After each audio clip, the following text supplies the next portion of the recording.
Hello creatives, welcome to my channel Hevlendordesigns. Today's video I'll be showing you how to mask or add an outline to a picture to help your design pop in 1 minute. So here you can see how this helps this picture pop out of this design.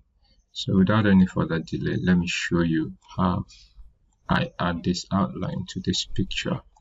I'll just copy this and take it to another page, so it's quite easier. Alright, so this is what we have. I just make a duplicate of this, and I love to delete this other line, so you just see we make it from scratch.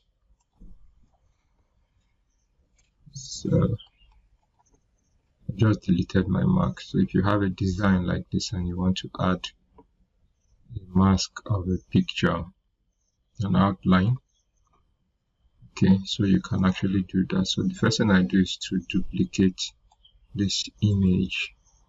Okay, you can do that, press Ctrl C, Ctrl V. Okay, you have the duplicate of the image. Now you go to your effect and adjust. You can use brightness and contrast. The shortcut for that is Ctrl+B. Okay, so whichever way you prefer, you can either go to the right or go to the left for the brightness. So you just have one. Click on OK. The next thing you're going to do is to do a quick trace. Okay, on your property bar, click on this quick trace.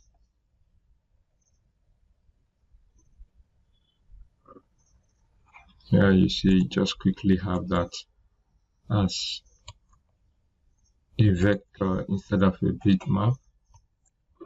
So you can see now, this is the bitmap and this is the vector. How do we confirm? So you see, you can actually change this to any color of your choice. Alright,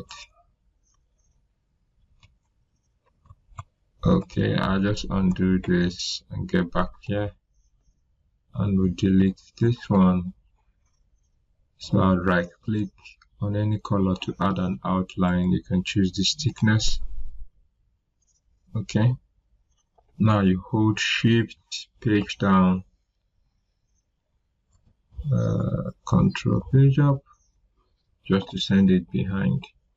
Or you can arrange, go to object, place in front of page. Okay,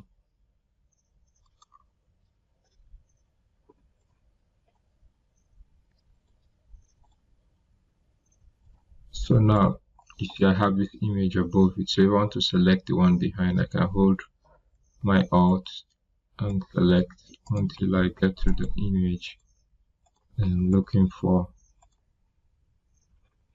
So that's it. So you can choose the outline color and the outline width. So this is it. This can help you make your design stand out anytime you want to mask a picture using vector line. If you have any question, drop it in the comment section below. Thank you very much for watching this video, and see you in my next one. Bye for now.